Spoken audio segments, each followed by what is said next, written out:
Odofo mame ma akwaba emra Adom TV.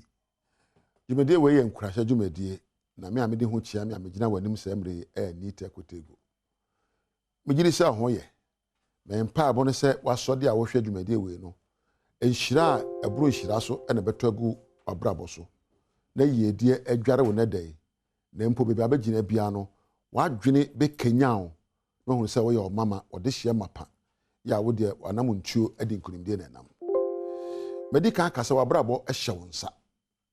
Na bebia wo gina bia no eye wo na wo pe. Ena obi ka kyem se ni teko oboa ya wo beti hia mu. Entimi hia ni ba ntimi nye yie na mhwehwe. Ye minimo sikani ba wanye yie da. Ena minimo hia ni ba watimi aye yie aye o mama. Na susuna da se nkrofo ntem ye wadwene a wona dwene ye.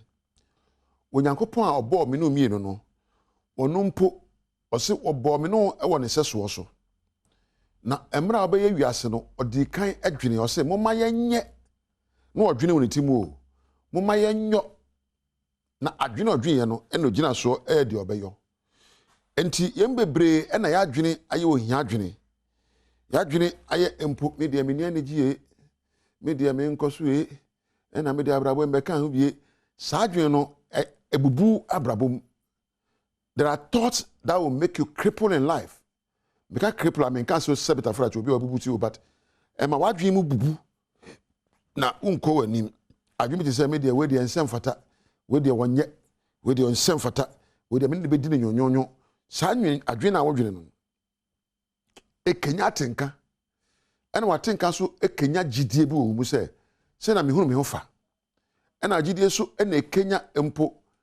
Adia ufuni atwa go wadwen proso na ufuni atwa go wadwen proso na Kenya wo ne ye ma mentu me bonka nkira wo adwene bi abadwene na dai no e Kenya atenka bi se eye enigye abufuo awerehwo ana o ye odie adwene bi na odwen ye na e Kenya saade na atenka ne be Kenya ade bi abagye ade afra brabo ho ebia no Kenya abufuo a nti se me kyera mbuafuo me megiri se me obi a mebufu ade ntem esansa wa Kenya saatenka na achenti no abeda ne belief ade a wogidi ena ebia na wa Kenya wodo wa Kenya ahobrase e ma atenka na atintim mu a e Kenya gidie bi na saa gidie no ebetwa mfoni wo adwen proso ye friend attitude e ma wo kire ewiase ase efa saa gidie na wo gidie no so.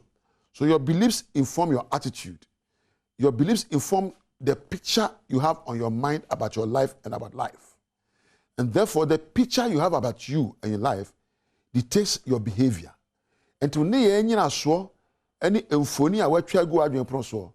Nti abrabo no se enkoyi a enye sika enye ohia enye moa enkoyi a suban nyina so any emfoni a watwa emfoni a watwa e wadwen poso nyina so ne ma wogidie no nyina so ne atenka a wakanya no ene watenka nyina so ne adwene a wodwene de kura no adwen ene ya ade nyinara se woni obi hia na pe na asem a abadwene no ho e wodi osafata o wodi omama o wodi no yemefe o wodi me kono abeboa mi o wodwene sa adwene na ho na osere na ubie kwan ma obo abrabom ena wo hia obi na o ka wo nana bi ana ma me kura bi a odi wani hwani ema wotan eba wadwene nti wotan na eba ye no enyina so ya adwene a wodwene ye ena Kenya eba abrabo no eye adwene a wodwene ye nti wiase ade nyina enyina so ene adwene a yadwene asem to wa wo kira se se asem na atomie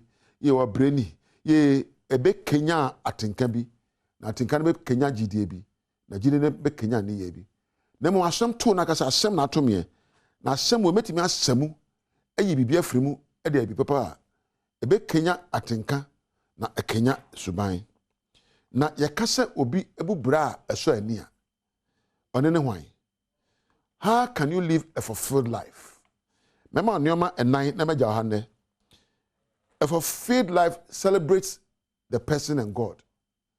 Obi na babo edimu bia ye obi na ne gina brabo ho na wo bo se onyame na abono na brabo eyi nyankopon aye ani ne obi a na brabo edimu obi a na brabo edimu ana na brabo nso so akɔyie no ɛyɛ obi o celebrate no ho simple na brabo to so say ɛbɛyɛ yie bibi nko sɛ ayɛ awie menam kwampa so na nso na no kasa de ayɛ nnwom ɛma awurade sɛ nipa no wɔ se na brabo akɔyie to so mienu ɔyɛ obi a wafiri esumu na ɔba han mu meka esumu a esum ɛyɛ adwene ne kasa a woka ɛna han ɛyɛ adwene kasa a woka esum adwene ɛne bɔneyɛ etimɔdene ɛntro wɔtan ɛne empo adwene a ɛma ukon tebia a akɔdi bɔne mu ɛne yɛ sum adwene han adwene ɛne adwene a ne nyina so Nyankopɔn asɛm ne ntwerɛ konkron mu nsɛm sempo Koran na wokan anase Bible ana empo ne awotie we no ɛhyɛ nkuran ɛma adwene pa a ɔdɔ pɛpɛpɛ yɔ no koreka ɛne yɛ mpo sɛ obetu ho asi wa asom obi saa adwene we ɛyɛ han mu adwene enti obi a wadi mu no ogyae esum adwene ɛto baabi na wɔdwene adwene pa adwene yɛ pɛpɛpɛ adwene hutwa adwene sɔ ani adwene kenya abrabɔ ɛma ekenya ne yɛ papa ɔse na baabi amado no de ɛtɔ so nine ana meka mienu de ɛtɔ so miɛnsa ɛne adwene a wodwene sɛ bibi bɛka abrabɔ ho na asombo ama obi. Anyone who is living a very happy life is somebody who has added value to his life, and that value has added value to others. Obi a wadi nkunim, obi a n'anigye no, ɛyɛ obi a ɔde bibia ka na brabɔ ho, na brabɔ ayɛ mfaso ama no, na brabɔ akenye obi, na ayɛ mfaso ama obi. Sɛ nipa no na obu bra papa. Meka wo de brabɔ no sɛ obi mu amie, yenso bi mu e, da bia wo de oyɛ independent. We are dependent. Eba na sa wa na enye. Ka che won say fi na da koya I'll be independent. Medwena dwena be ma me fa hodie. Medwena dwena be ma me mabrabo anya empo bibia ka mabrabo ho na ekenya obi so abrabo say ye kasa mu, say ye mmoa mu, say bibia metime de me nsa ayo na empo nipa nya so mfaso. Bibia metime de mano aka na obi nya so mfaso. It means you are adding value be ma enija brabo mu. Kura no obi a na dwene emma oye yie ayo obi ohunu Nyankopɔn ekeseye na ohunu ho so no so your mama. Well, a fulfilled life is a life that sees the wholeness of God and sees the wholeness of you too. Obi a na adwene edimu ayo obi a na brabo enhye so ne se ohunu se wo no odimu na onyame so yakese. Na ho se Nyankopɔn yakese a wo dan no.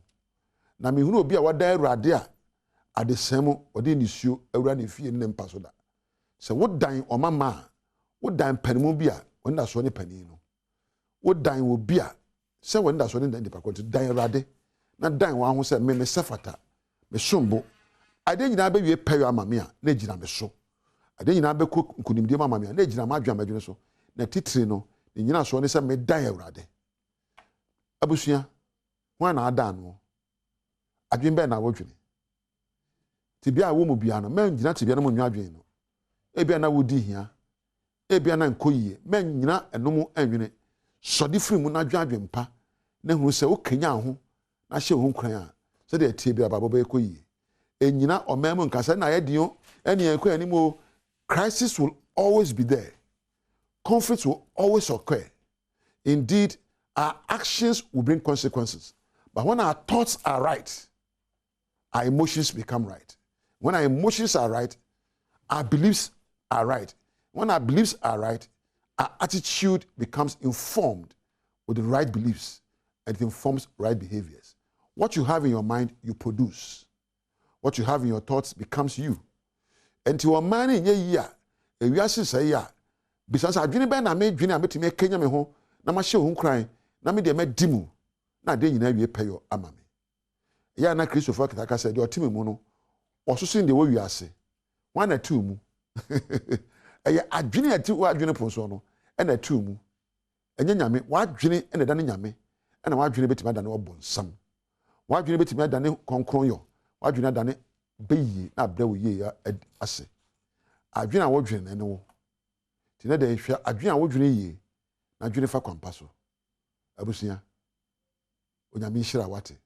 Se wa hye ho nkran beka se me koi, me kan sempa from abrabɔ ho, na ma kan sempa from adwuma ho, na me da suban padi na ma adwene ekenya me ma adwene a hye nkuran a enya abomfi adwene na adwene bi abadwene bi ano ebeso aba ma wo onyame nhyira wo mama ni kan enna opani wo be kampedu ase na me na Priscilla na me na empanimfo okura camera Thomas ne nkrofo ekaka ho na me nra MC ne sound for so ase na okire nyame ya adom a na adom dom ye na ehye Adom TV a ye be sa de nkurahye dwumade abrewo aha na meja wo me ye wosomfo ni tekotegu woni na me entina